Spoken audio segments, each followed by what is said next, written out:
After my divorce at 73, I became homeless. My ex-husband laughed. "Nobody needs you at such an old age." One day, a lawyer approached me. "Ma'am, your first husband from the 1970s died. He left you a fortune of $47 million.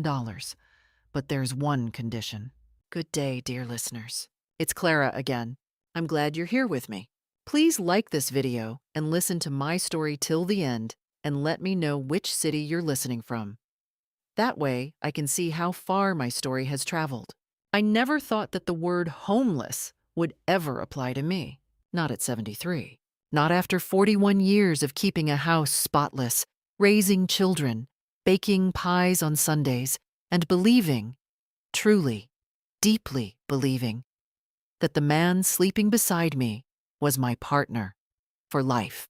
But life has a way of proving you wrong in the most brutal fashion, and mine chose to do so on a Tuesday morning in October when Gerald Whitmore set a manila envelope on the kitchen table, poured himself a cup of coffee, and told me our marriage was over.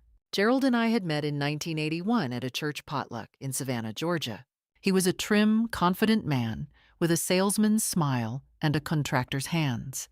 And I was a widow of 7 years, still finding my footing after my first husband, Robert Caldwell, had died suddenly of a heart attack in 1974. Robert and I had been young and broke and wildly in love, married only 4 years before God took him. I had grieved properly, raised my daughter Patricia on my own, and eventually allowed myself to believe in a second chance. Gerald seemed like that chance. For a long time, he was. We built a life in a modest but comfortable house on Sycamore Lane in Augusta. Gerald's contracting business did well through the 80s and 90s. I worked as a school librarian for 27 years. We took vacations to the Florida coast, attended grandchildren's birthday parties, argued about the thermostat, and did all the ordinary things that constitute a life. I was not naive. I knew Gerald had a temper, that he could be dismissive, that he sometimes treated my opinions as background noise. But I told myself that no marriage was perfect. I told myself that was love. The first warning signs came about 3 years before the divorce, though I only recognized them for what they were in hindsight. Gerald began spending more evenings away from home, claiming late meetings with clients. He changed the password on his phone. He stopped asking about my day. Small things. The kind of things a woman of my generation learns to excuse because we were raised to keep the peace. But then came the credit card statements I wasn't meant to see.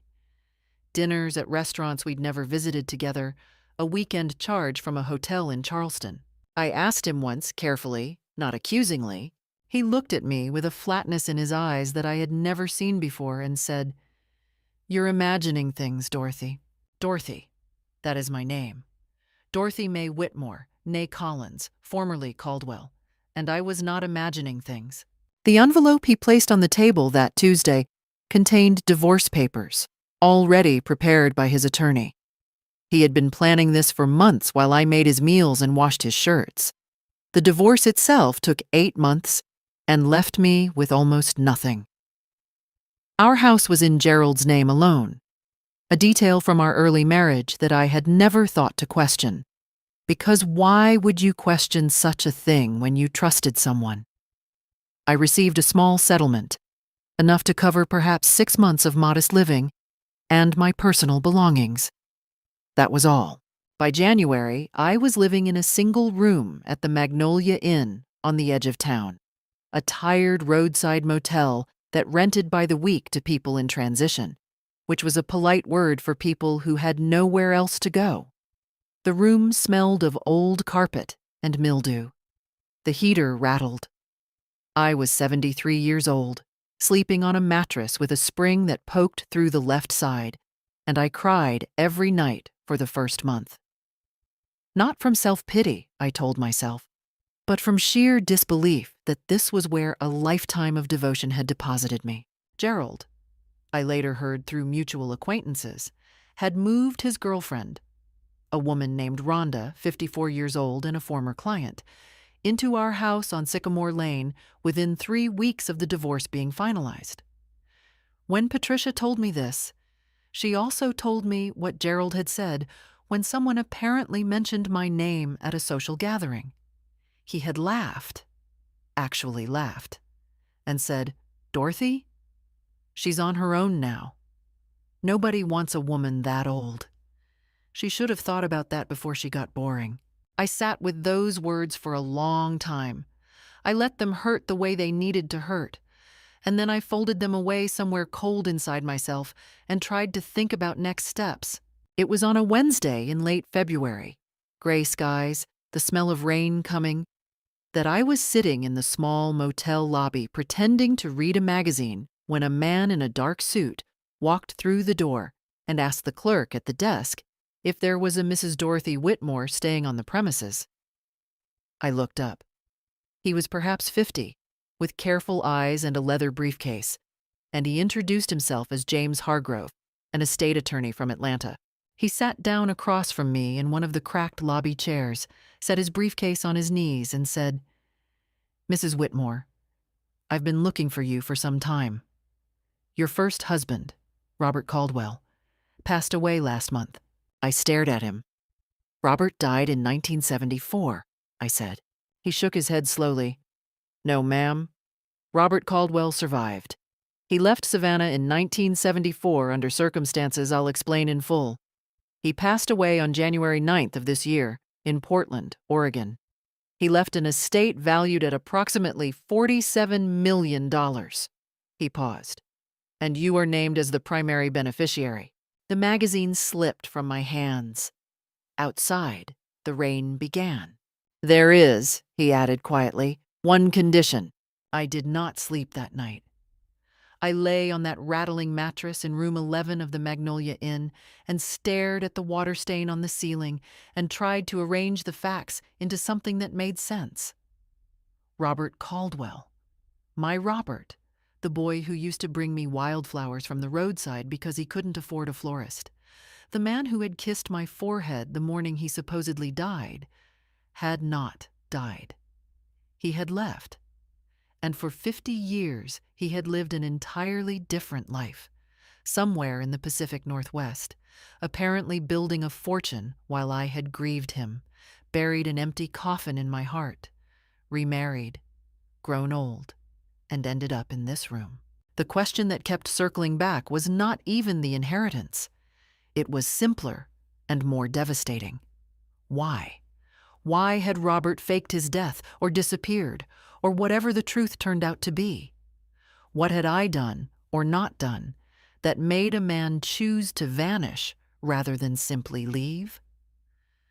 And what kind of woman does that make me, to have been abandoned twice by two different men in two entirely different ways? I gave myself until dawn to grieve the version of the past I thought I'd known. I sat up as the first gray light came through the curtain, made myself a cup of instant coffee on the little motel kettle, and decided to stop asking questions about why and start asking questions about what. What was the condition attached to the inheritance? What would it require of me?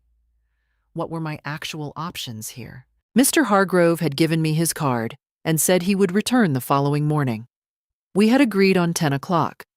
I had the intervening hours to think clearly. My immediate situation was this. I had approximately $400 remaining from my divorce settlement. My motel room was paid through the end of the week. I had no car. Gerald had kept the vehicle we purchased together, and the judge had allowed it because the title was in his name alone. I had a cell phone on a prepaid plan, a suitcase of clothes, and a box of books and photographs that Patricia was storing in her garage. I was 73 years old, in reasonable health for my age, with mild arthritis in my left knee and a stubbornness that had always annoyed Gerald more than any other quality I possessed. That stubbornness felt that morning like the most valuable thing I owned. When Mr. Hargrove arrived at 10, he was punctual and professional, carrying 2 cups of coffee from the diner down the road, a small gesture that I noted and appreciated. We sat in the lobby again. He opened his briefcase and laid out documents in a careful, organized manner that told me he was a thorough man. Robert Caldwell, he explained, had left Savannah in the spring of 1974, not because of any emergency or death, but because he had made a catastrophic financial decision, a bad investment that had left him owing money to individuals who were not patient about repayment. He had panicked. He was 28 years old, frightened, and rather than face the situation, he had disappeared, allowing the assumption of his death to take hold naturally because he had not corrected it. It was cowardly.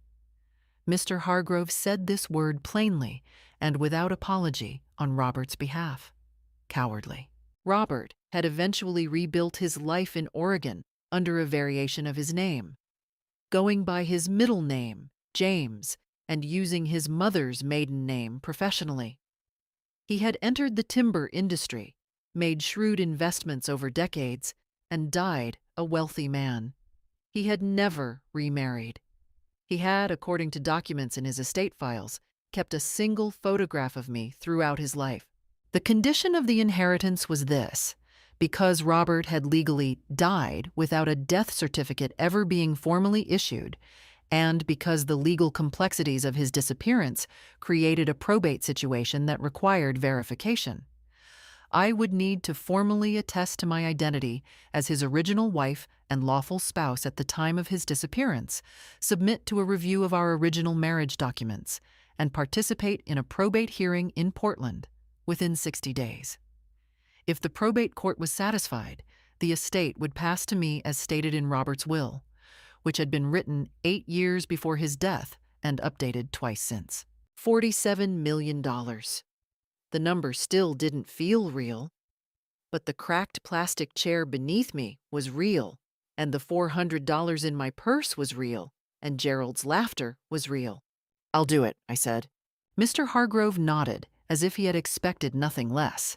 He explained that the estate would cover all travel costs, legal fees, and reasonable expenses during the process. He would arrange a flight to Portland. I would need to gather whatever original documents I still possessed from my marriage to Robert. Photographs, the marriage certificate if I had it, letters, anything that established our relationship. I knew exactly where those things were. There was a small tin box in the bottom of the storage carton at Patricia's house. I had carried it through every move of my adult life without ever opening it, because opening it had felt like pressing on a bruise that never quite healed. Now I would need to open it. I called Patricia that afternoon. She was surprised to hear from me. Our relationship had become strained since the divorce, not because she had chosen Gerald's side, but because grief and shame have a way of making people hard to reach. I told her I needed to come by and collect some things from the carton in her garage. I did not tell her why. Not yet. I needed to understand the full shape of this before I shared it with anyone, because I had learned at 73 that other people's opinions have a way of colonizing your decisions before you've had a chance to form them properly. The tin box was exactly where I remembered. Sitting in Patricia's garage on a cold metal shelf between a bag of potting soil and a box of Christmas ornaments, I opened it for the first time in decades. Inside, our marriage certificate, dated March 14, 1970. A handful of photographs. 3 letters Robert had written me during a summer job he'd taken in Macon before we were married. And a small pressed flower. A roadside wildflower, dried to paper thinness, tucked inside a folded piece of notebook paper. I held it carefully and did not cry. I was making a plan. There was no room for crying in a plan. The flight to Portland was the first time I had been on an airplane in 11 years. Gerald had stopped wanting to travel sometime in the mid-2000s, and I had accommodated that preference the way I had accommodated so many of his preferences. Sitting in the window seat, watching Augusta disappear beneath the clouds, I felt something I hadn't expected. Lightness.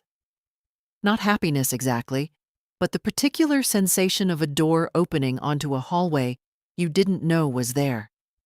Mr. Hargrove, James, as he'd asked me to call him, had arranged a clean, quiet hotel near the probate attorney's office in downtown Portland. The room was warm, the bed was firm, and there was a window that looked out onto a row of bare-limbed trees along a wet sidewalk. It was more dignified than anything I'd inhabited in months, and I took a long bath that first evening simply because I could, and because dignity matters, even in small private forms. The probate attorney's name was Margaret Cho, a precise, composed woman in her late 40s who wore reading glasses on a chain and spoke with the careful efficiency of someone who had spent 30 years translating complicated human situations into legal language. She went through the documents I'd brought with focused attention: the marriage certificate, the photographs, the letters. She noted that the handwriting on the letters matched samples in Robert's own personal papers. She photographed everything and told me that the formal hearing would be scheduled within 3 weeks, pending a standard period for any other parties to come forward and contest the probate. Other parties, I repeated. She looked at me over her glasses. Mr. Caldwell had a daughter, she said, from a relationship in the early 80s. Her name is Sandra Caldwell. She is 51 years old and lives in Seattle. She was not named in the will. I absorbed this. A daughter. Robert had a daughter. Somewhere, without me, he had built a partial family. Just not with me. And apparently not with any formal commitment to this Sandra's mother either. Has she been notified? I asked. She has, said Ms. Cho. She was informed of the estate and its terms approximately 2 weeks before we located you. Which meant Sandra Caldwell had known about the inheritance and about me for 2 weeks before James Hargrove had walked into the Magnolia Inn. I thought about what 2 weeks of knowing gives a person. 2 weeks to consult attorneys of her own. 2 weeks to plan. I was not paranoid by nature, but I was also no longer naive. The call came 3 days later, while I was sitting in a small cafe near the hotel eating a bowl of soup. My cell phone buzzed with an unknown number, a Seattle area code. I answered. The voice was controlled, but with an edge beneath it, like a wire pulled too tight. Is this Dorothy Whitmore? It is, I said. My name is Sandra Caldwell. I think we need to talk. She proposed a meeting, neutral ground, she said, a coffee shop in the Pearl District. I agreed, and then I immediately called James Hargrove and told him. He was quiet for a moment, and then said, "You don't have to meet with her. She has no legal standing to contest the will on her own." I know, I said, but I want to see what she wants. What Sandra Caldwell wanted became clear within the first 5 minutes of our meeting. She was a tall woman, angular, with Robert's coloring. I could see that immediately. A strange echo of a face I had loved, but with a coldness in her expression that Robert, whatever his faults, had never possessed. She had a younger man with her whom she introduced as her boyfriend Derek, who said nothing throughout, but sat with the particular alertness of someone ready to be useful in an unspecified way. "You were married to my father for 4 years, Sandra said. 50 years ago. I've lived with him, taken care of him in his final years, managed his house and his affairs." "That must have been meaningful," I said carefully. "He left me nothing," she said. The wire under her voice pulled tighter. "Nothing. Not the house. Not the accounts. Everything to you. A woman he hadn't seen in half a century." "I didn't know he was alive," I said. "That's convenient," she replied. I noticed then that she was watching my hands, specifically watching to see if they trembled. I kept them still around my soup spoon. "Sandra," I said as kindly as I could manage, "I understand this is painful, but I can't change what your father decided." She leaned forward slightly. "I think you should consider a settlement, voluntary, before this becomes something difficult for everyone." "How much?" I asked. She named a figure, $15 million, in exchange for me stepping back from the probate process entirely. "Let the estate fall into a default state," she explained, "where she could then bring her own claim as a de facto caregiver dependent." I looked at her for a long moment. I thought about room 11 at the Magnolia Inn. I thought about the marriage certificate dated March 14th, 1970. I thought about the pressed wildflower. "I'll need to think about it," I said. I had no intention of thinking about it, but I needed to know what she would do next. I found out sooner than expected. When I returned to my hotel that evening, I discovered that someone had gone through my room. Nothing was taken. My documents were in a lockbox at the attorney's office, but the room had been searched, subtly and professionally, a fact confirmed by the slight misalignment of items I had left in particular positions out of the old, careful habit of a woman who had learned to notice things. I photographed the room before touching anything, then called James Hargrove, and then the hotel manager. The manager reviewed the keycard entry log. Someone had entered the room during a 90-minute window that afternoon using a keycard. That was my first direct proof that Sandra Caldwell was not going to accept this quietly. James Hargrove took the hotel security situation seriously. By the next morning, he had arranged for me to move to a different hotel.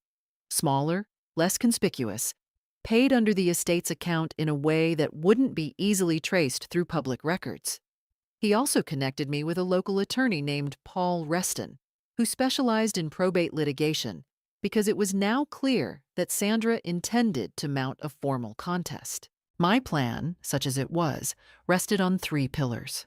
First, complete the probate hearing successfully by presenting all available documentation establishing my identity and my legal standing as Robert's wife.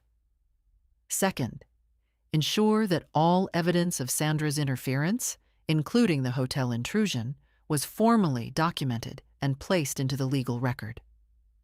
Third, remain composed, patient, and visible only when it served my purpose. The documentation piece required work. James and Paul together had already assembled the estate records, Robert's will, and his financial history. What I could contribute was the personal history, the marriage certificate, the correspondence, the photographs, and something James had found in Robert's personal effects that neither of us had expected: a journal. Robert had kept a journal, sporadically, for decades, and in several entries, spanning the late 1990s and early 2000s, he had written about me by name. He wrote about regret with the careful, measured language of a man who had spent decades not saying what he actually felt. He wrote that leaving had been the worst decision of his life. He wrote my name as though it still carried weight after 30 years of silence. I read those journal entries in Paul Reston's office on a gray Thursday afternoon, and I held myself together with the concentration of someone diffusing something delicate. I was not going to cry in a lawyer's office. I was not going to give Sandra Caldwell's actions the satisfaction of breaking my composure. I simply nodded and said, "Can we use this?" Paul said yes. The journal was part of the estate's personal effects and entirely admissible as context for the testator's intent. Sandra filed her formal contestation of the probate 2 days later, claiming that Robert Caldwell had been mentally diminished in his final years, that I had exerted undue influence, somehow across 2,000 miles, having been unaware he was alive, and that his true intention had been to provide for his caregiving daughter. It was a thin argument, legally speaking, Paul assured me. But thin arguments still require response, still occupy time and energy, still cost money. The estate was covering my costs. Sandra presumably was funding her legal challenge from whatever personal resources she had. Then she escalated. On a Tuesday evening, my daughter Patricia called me from Augusta, upset in a way she was trying to control, but failing. She told me that a man had come to her house that afternoon, well-dressed, polite, saying he was conducting due diligence on behalf of an unnamed estate interest. He had asked Patricia questions about my mental health, about my drinking habits, about my relationship with Robert during our marriage. He had implied, without stating directly, that there were concerns about my capacity to manage a large estate responsibly. He had then left Patricia with a business card for Derek, Sandra's silent boyfriend, from the Pearl District Cafe. I stayed calm on the phone. I reassured Patricia. Then I got off the call and sat in my small hotel room for a few minutes, with my hands in my lap, feeling the particular quality of anger that comes not from heat but from cold, the kind that clarifies rather than inflames. The next morning, I informed Paul Reston. He immediately drafted a cease and desist letter to Sandra's attorney, documenting this contact as potential witness intimidation. Sandra's attorney responded, indignantly, that Derek had made an independent, personal inquiry and that his client bore no responsibility for his actions. Paul noted for the record that Derek's business card identified him as a consultant employed by a private investigations firm that Sandra Caldwell had retained 3 weeks prior. That was the second piece of direct evidence in the legal record. Sandra called me directly that evening. She had abandoned the careful control of our first meeting. Her voice was not a tight wire now. It was a blade. "You are making this very difficult," she said. "I'm simply participating in a legal process," I replied. "You don't understand what I can do," she said. "I have resources. I have people. I have history with my father that you don't have and can't replicate." "What you have," I said, "is documented witness intimidation and an unauthorized entry into my hotel room on record with the Portland Police Bureau."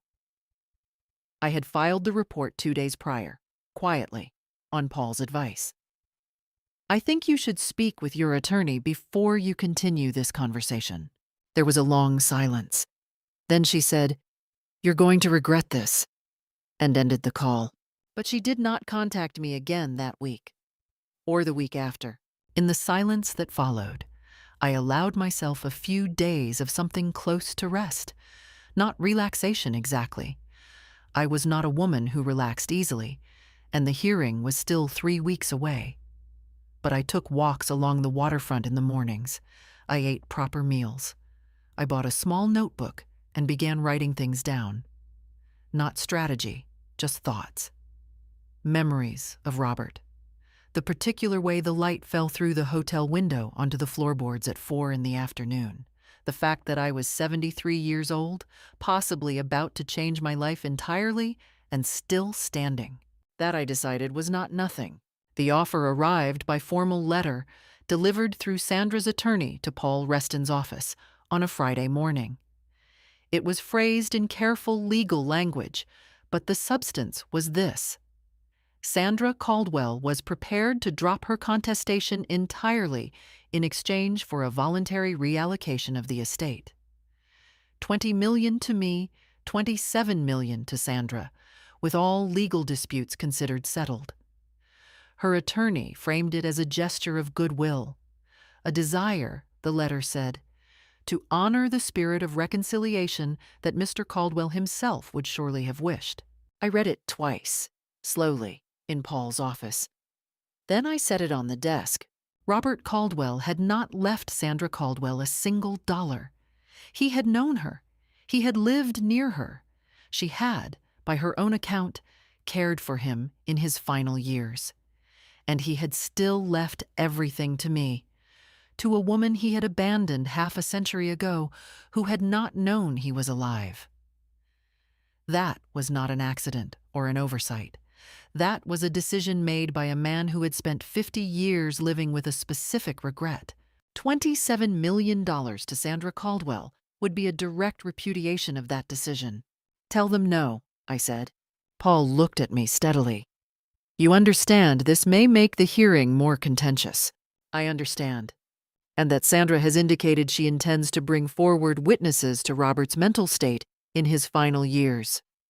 "She can bring what she likes," I said. "So can we." What I had, and what Sandra did not know the full extent of, was that Robert's primary physician in Portland, a Dr. Ellen Park, who had treated him for the last 6 years of his life, had already provided a written statement to the estate confirming that Robert had been cognitively clear and legally competent throughout the period in which his will had been written and updated. The last update, made 18 months before his death, had been witnessed by his attorney, his accountant, and Dr. Park herself. The mental diminishment argument was not just thin, it was going to collapse under documented medical testimony. I did not share this information with Sandra's camp. I let the letter sit, declined formally, and waited. The waiting, I found, suited me. I had developed over the past weeks what I could only describe as a cold clarity. Not bitterness, not hardness, but something more like what I imagined deep water felt like. Pressure from all directions, but still. I walked my morning routes along the waterfront. I ate my meals. I slept more soundly than I had in years, which surprised me and then didn't. Because I was no longer in the same house as a man who didn't love me, and that particular weight, once removed, turned out to have been heavier than I'd known. The social support, when it came, arrived from a direction I hadn't anticipated. In the small cafe I had begun visiting most mornings, there was a woman who sat at the corner table with a crossword puzzle every day between 8 and 9. She was perhaps 68, compact and alert, with silver hair cut close and an expression of comfortable self-possession. We had nodded at each other for 2 weeks before we spoke, the way people do when they occupy a shared space regularly without formal introduction. Her name was Carol Beaumont. She was a retired family law judge from Oregon, transplanted from the East Coast, who came to this cafe every morning because she liked the light in the corner and the owner didn't play music before noon. We talked for the first time over a shared newspaper someone had left on the counter, and the conversation moved quickly and naturally from current events to her former career to the general subject of estate litigation. At which point I told her, briefly and without dramatic emphasis, what I was navigating. She listened without interrupting, which is rarer than it should be. When I finished, she said, "You handled the witness intimidation documentation exactly correctly. Exactly." We began having breakfast together most mornings. Carol did not offer legal advice. She was careful to remain within the boundaries of friendship rather than counsel. But she listened. She asked precise questions. And she possessed the quality I most needed from another person in those weeks. She believed me without requiring me to convince her. She simply took me at my word as a woman who knew what had happened to her and what she intended to do about it. Some mornings she brought her dog, a small elderly terrier named Rutherford, who slept under the table during our conversations with the philosophical composure of a creature who had found his purpose in simply being present.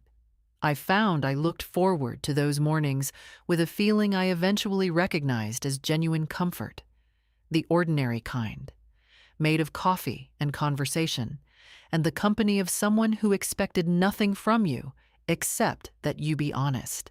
It steadied me. I did not realize until Carol how much the preceding months had isolated me. The motel, the divorce, the shame that attaches itself to women who end up reduced by circumstances they couldn't fully control. I had been carrying that isolation as though it were a private condition, a personal failing. Carol's unremarkable, matter-of-fact presence reminded me that it wasn't. It was simply a thing that had happened. And things that had happened could be followed by other things. Across the city, Sandra was watching. I knew this because Paul told me that her investigators had been identified, making inquiries at the probate court's administrative office, trying to determine the current status of document submissions, which was public record, but also the timing of my schedule, which was not. She was preparing, and she was watching, and she was waiting for me to make a move that could be used against me. I gave her nothing to use. The phone call came on a Wednesday, 13 days before the scheduled probate hearing, and the voice was Sandra's, but transformed. Smooth now, careful, warm even, in the performed way of someone who has been coached. "Dorothy," she said. First name, no prefix, a deliberate informality. "I've been thinking about how things have gone between us, and I'm not proud of how I've handled this. I'd like to meet again. Just the two of us. No attorneys. No Derek. I think we got off to a bad start and I'd like to try something different. I held the phone and looked out the window at the bare trees on the wet sidewalk. I thought, she is 13 days from losing everything she thought she was going to get. She is trying a new approach because the old one didn't work. All right, I said. Where? She chose a restaurant this time. A proper one, not a cafe. A place called Harborview with linen napkins and a wine list, the kind of establishment chosen to project stability and seriousness. She was already seated when I arrived, in a good blazer, her hair done, a glass of water in front of her. She stood when she saw me and offered her hand, which I shook. We ordered food we were both too intent to properly taste, and then Sandra began. It started with an apology. Structured, sincere-sounding, hitting the expected notes. She had been overwhelmed by grief, she said. She had acted rashly. She was sorry about Derek's visit to Patricia, sorry about the hotel situation. She said this carefully, not quite admitting to having ordered it, but implying awareness of it. She had loved her father, she said, and she had believed she understood his wishes, and she had been wrong to pursue the contest so aggressively. I listened. I ate my salad. I said, I hear you, at appropriate intervals. And then the pivot came, as I knew it would. Gradual at first. She began describing her childhood, how Robert had come in and out of her life in unpredictable patterns, how her mother had raised her largely alone, how she had chosen in adulthood to build a relationship with her father despite the difficulties, to show up for him when no one else did. She was positioning herself as the dutiful, present daughter. She was not lying about these facts, I suspected. She was just selecting which facts to emphasize. He was confused in his last years, she said. More than the doctors recorded because he was proud and he hid it. Dorothy, I say this gently, the man who wrote that will was not entirely the man who should have been writing it. There it was, under the apology, under the linen napkins and the careful warmth, the same argument in new clothes. Sandra, I said, setting down my fork, I appreciated you reaching out. I mean that. But I want to be clear with you about something. I looked at her directly and kept my voice even. I am not going to voluntarily withdraw from this probate process. I am not going to accept a partial settlement. I am going to the hearing in 13 days, and I am going to present my case, and I am confident in the outcome. I paused. I understand that's not what you wanted to hear. Something shifted in her face. The smooth surface cracked in small but visible ways. A tightening around the jaw, a change in the quality of her eyes. The warmth drained out like water from a tub. You're making a mistake, she said. Her voice had gone flat. You've told me that before, I said pleasantly. I have things I haven't used yet, she said. Things about the early years of your marriage to Robert, about why he left. I considered this. Then bring them to the hearing, I said. That's what it's for. She leaned forward slightly, dropping the last pretense of warmth. He left you because you were cold, she said. Because you were difficult. Because he couldn't breathe. I know this because he told me. My father described his first marriage as suffocating, and you apparently haven't changed. I sat with that for a moment. I let it land. The old version of me, the one who had spent 41 years keeping Gerald calm, managing moods, accommodating, shrinking, might have flinched, might have found herself suddenly wondering if it was true, might have offered something, conceded something, simply to make the discomfort stop. That woman was still inside me. I could feel her. But I did not let her speak. Thank you for dinner, I said, folding my napkin onto the table and reaching for my coat. I hope the next time we see each other is in a more formal setting. I walked out of Harborview with steady steps and did not look back. In the cab back to the hotel, I allowed myself to feel the fear that I had kept behind my ribs during the entire dinner.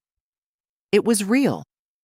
Sandra's threat about things she hadn't used yet was not nothing, and whatever Robert had said to her about our marriage could be shaded, and shaped into something that sounded damning. Character assassination was a legitimate legal tactic, even in probate court. Even against a 73-year-old woman with a pressed wildflower and a marriage certificate from 1970. But I noticed, as the cab moved through Portland's lit streets, that the fear was not collapsing me.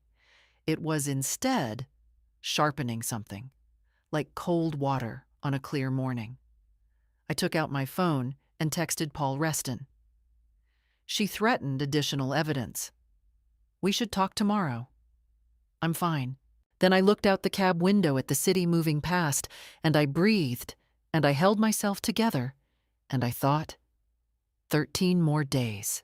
The probate hearing was held in the Multnomah County Courthouse on a Thursday in late March. The room was smaller than I had imagined from its formal title, a wood-paneled chamber with fluorescent supplements to the natural light from one high window, rows of seats that were perhaps half-filled with the various parties and their counsel. The judge was a man named Whitfield, precise and unimpressed, with the patience of someone who had heard every variety of family dispute and found none of them surprising. I sat at the petitioner's table with Paul Reston. Sandra sat at the opposing table with her attorney, a man named Gregory Bell, who had the practiced composure of someone charging by the hour. Derek was in the gallery. I noted him and then set him aside. James Hargrove was present as the estate's original attorney, prepared to give testimony about the circumstances of locating me and the validity of the documentation process. Carol Beaumont was not in the courtroom. This was not her place to be.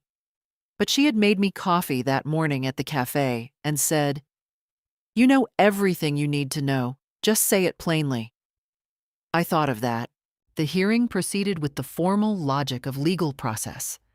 Documents were entered, chains of custody established, witnesses sworn. James Hargrove gave his testimony about the estate and the circumstances of Robert's will. Dr. Ellen Park gave her medical testimony via written deposition, clear, thorough, specific, establishing that Robert had been cognitively competent throughout the period in question.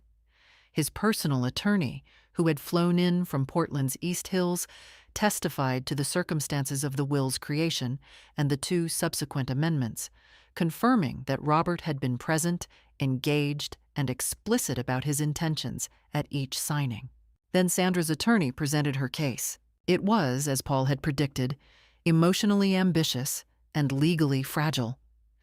Gregory Bell called Sandra to the stand, and she gave testimony about her father's declining years, describing memory lapses and confusion in terms that were vivid but conspicuously absent of medical corroboration.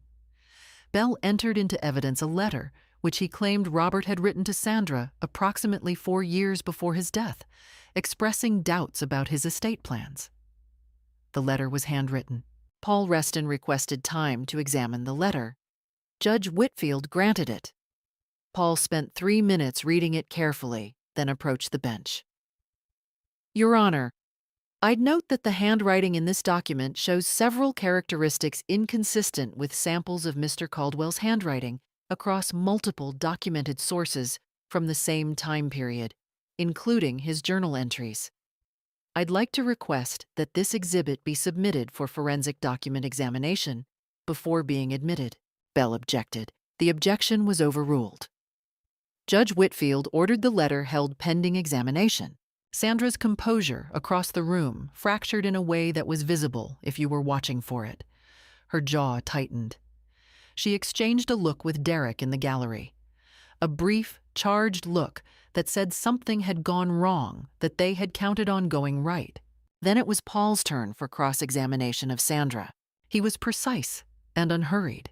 He established, through Sandra's own testimony, that she had retained a private investigation firm 3 weeks before I was located, before James Hargrove had even found me, which meant before Sandra had any legal standing in the estate.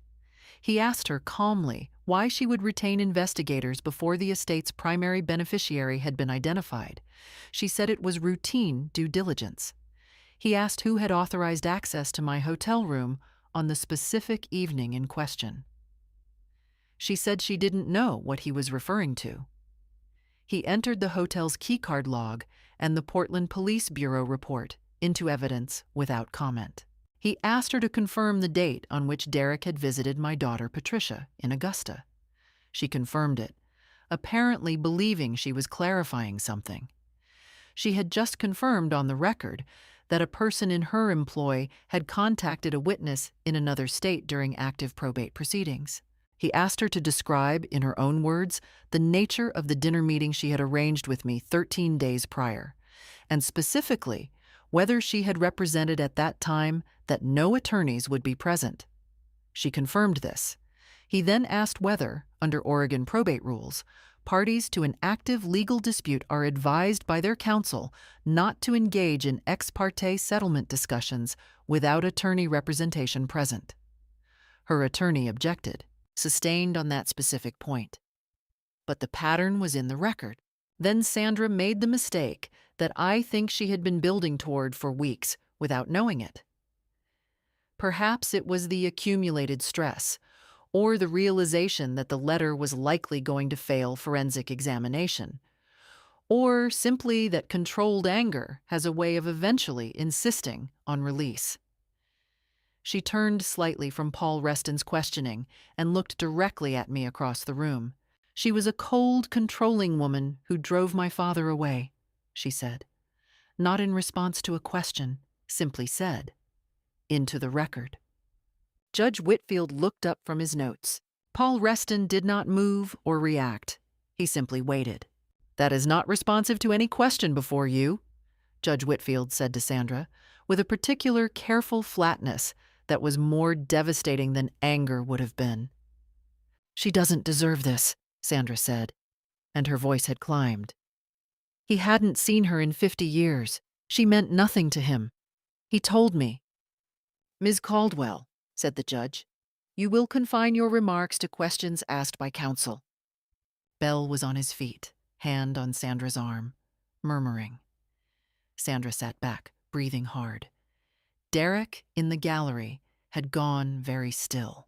In the silence that followed, I sat with my hands folded on the table in front of me and looked at no one in particular. I thought about the wildflower pressed between notebook paper. I thought about Robert's journal, sitting in the court record, and the sentence I had read in Paul's office. I think about Dorothy more days than not. I wonder if she is happy. I hope she is happy. That was not the writing of a man who had forgotten me or found me cold. That was the writing of a man who had made a terrible decision 50 years ago and spent the rest of his life understanding its cost. He had not forgotten. He had simply not found the courage to come back, right until the end when he found the courage of paper and ink and legal document, and sent me what he could. I felt no triumph in that room, only something very old and very complicated settling into place, like a piece of furniture finally moved to where it should have been all along. The forensic document examination of Sandra's letter took 11 days. The report was 3 pages of technical language that reduced to a single practical conclusion. The letter was not consistent with Robert Caldwell's handwriting, as established across 14 authenticated reference samples. The ink dating placed its composition within the previous 8 months. Robert had been dead for 14 months. The letter was a forgery. Gregory Bell withdrew from Sandra's representation within 48 hours of the forensic report being delivered to all parties. Attorney withdrawal in the middle of active litigation is a significant event, and it told me more about what Bell believed regarding his client's conduct than anything he would have said directly. Sandra attempted to retain new counsel. 3 attorneys declined in sequence. This, Paul told me with professional neutrality, was not an uncommon response when a central piece of submitted evidence has been determined to be fraudulent. The probate hearing reconvened for a final session 3 weeks after the first. Sandra appeared without legal representation. Her eventual replacement attorney had withdrawn 4 days prior for reasons not stated publicly, and sat alone at her table. She looked smaller than she had at Harborview, smaller than she had at the cafe in the Pearl District. Not smaller in a way that made me feel anything uncomplicated. She was Robert's daughter. She had presumably genuinely cared for him in his final years, whatever her motivations. But she had also submitted a forged document to a court of law, engaged investigators to surveil and intimidate, contacted my daughter under false pretenses, and orchestrated an unauthorized search of my belongings. These were not the actions of someone driven only by grief. These were the actions of someone who had decided that what she wanted was more important than the truth. Judge Whitfield did not deliberate at length.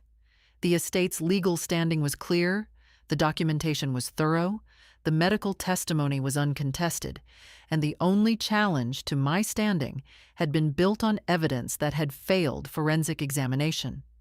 He ruled in my favor. $47 million. The estate of Robert James Caldwell passed to Dorothy May Caldwell, my original married name, which I had set aside at remarriage and now quietly reclaimed in the relevant documents. As the lawful beneficiary, per the explicit and competently expressed wishes of the decedent. I signed the final documents in Paul Reston's office that afternoon. My hand was steady. James Hargrove was present. Carol Beaumont had offered to come, but I told her this part I'd prefer to do quietly, and she understood, because she was the kind of person who understood such things without requiring explanation. I texted her afterward. "It's done." She replied, "Good. Rutherford and I are at the cafe. Come have coffee." I went. The legal consequences for Sandra unfolded in the weeks that followed, with the institutional patience of systems that don't hurry, but do arrive. The submission of a forged document in probate proceedings is a felony in Oregon under the category of fraud upon the court. The district attorney's office opened an investigation. Paul informed me that the investigators Sandra had retained were also under scrutiny for their activities in Augusta. Specifically, the contact with Patricia, which had crossed several jurisdictional lines. Derek, the silent boyfriend, vanished from Sandra's life around this period. This I learned not from any official source, but from Carol, who, being a former judge with a certain network, heard various things through various channels. She mentioned it without elaboration. I did not ask for elaboration. Gerald, back in Augusta, heard about the estate. The news reached him through mutual acquaintances, as it inevitably would in a city of that size. Patricia told me he had called her to ask about it. He had been quiet on the phone, she said, and had asked 2 or 3 careful questions and then ended the conversation without his customary breezy confidence. His girlfriend Rhonda was by all accounts very interested in the Sycamore Lane house. I did not call Gerald. I felt no particular desire to speak to him. What I felt when I thought of him was something that had no drama in it, a mild disinterest, as if considering a room I had once lived in and found slightly depressing and was now glad to have moved out of. I stayed in Portland. This surprised me, but it shouldn't have. The city was green and unhurried and possessed of a quality I could only describe as a certain civic lack of pretension, which suited me. I found an apartment in a quiet neighborhood with a view of a courtyard garden and morning light that fell the way I liked. It was the first home I had chosen entirely for myself, by myself, without accommodation or compromise in my entire 73 years. I bought good furniture, not extravagant. I was not a woman with extravagant instincts, but solid and well-made, chosen because I liked it. I called Patricia and told her to quit her second job. She had been working 2 jobs since her own divorce 4 years prior. She refused the money at first, as I had known she would, and I told her she had 30 seconds to change her mind before I wired it anyway, and she laughed for the first time in a long time, and so did I. Spring came to Portland early that year, the cherry trees in pale pink production, the courtyard garden filling in with green. I developed routines entirely my own: morning walks to the cafe, breakfast with Carol, an afternoon hour with a book by the window. Small things. But small things are what a life is actually made of. I enrolled in a watercolor class, something I had always deferred. I joined a book club. For the first time in decades, my days had a shape I had chosen myself. James Hargrove mentioned that Robert had left a sealed letter. For Dorothy, when the time is right. I didn't open it for 2 days. On the third morning, I made coffee and read it. 4 pages, handwritten. He apologized thoroughly, explained 1974 without excuse. The debt, the fear, the cowardice he named plainly. At the end, leaving was the worst thing I ever did, and I never stopped knowing it. You deserved better. You always did. I put the letter in the tin box with the marriage certificate and the wildflower. Then I went to meet Carol, because the mourning was still there to be used. Sandra's consequences arrived with the patience of systems that don't hurry, but do complete themselves. Charged with fraud upon the court, her legal costs consumed her savings. Derek did not return. 14 months later, a suspended sentence and a fine took most of what remained. Gerald had separated from Rhonda the following winter. Not happy, Patricia said carefully. I did not send him anything. He was a chapter I had finished. My life was not perfect, but I had good light, good company, and the knowledge that when everything had been stripped away, I had held on to myself. That was what I was most glad of. Not the money, myself. That is how a woman of 73 left with nothing but a suitcase and an old tin box ended up with everything that actually mattered. Dignity cannot be given to you by others, and it cannot be taken away by them either. Gerald could laugh. Sandra could scheme. The world could put me in a room with a rattling heater. None of it touched what I actually was. It is never too late to refuse the terms someone else has set for your life. What would you have done in that motel lobby? Leave a comment. I'd truly like to know. And if this story moved you, please subscribe. Thank you for listening.